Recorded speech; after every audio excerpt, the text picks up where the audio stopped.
People, welcome back to another desk video filmed in my house. So today we're going to be looking at the McLaren photos I edited that you may have seen on Instagram and how I got that kind of style. I'm going to speed run this because I've already filmed it twice and the footage just keeps corrupting. So without any further wasted introduction time, let's jump straight into it. So once I got my photo into Lightroom, the first thing I like to do is lift up the exposure and the shadows ever so slightly just so I can see what I'm working with. I underexpose my photos to look out for the highlights.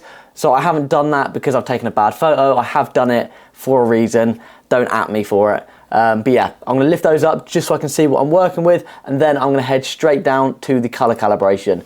And by manipulating these sliders here, you can really change the colors that are in your photo. It's the way that the software interprets color. So you can change greens into blues, and there's a whole language science behind it. I don't really know how it works, but I sometimes get cool results. So I'm just going to put the same settings on here that I did first time round.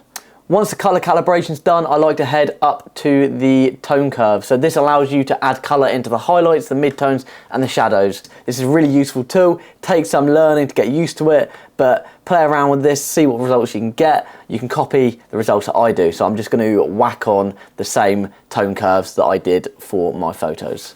Right, so that's the tone curves done. You can copy these if you like. I'm not guaranteeing it'll work on your photos, but it works pretty well for these photos I took in Cheddar Gorge. Once you finish up with your tone curve, I then like to go to the color grading and add some color into the shadows and the highlights. So I'm going to go for like this kind of greeny look here, something along these lines. And then I'm also going to put the blending up on this as well. Nothing too crazy. As you can probably tell, my footage just crashed for the 50th time, so I've just edited the whole entire photo. I'm going to show you how I got that result. So once you've done the color grading, you're going to go to the basic adjustments and just play around with these till you like what you see. Once you're happy with this, I then go over to the mask area. I do a layer mask over the subject, and then I also do a mask down from the light source. I add a little bit of exposure, and I also add a little bit of dehaze just to give it that nice dreamy effect.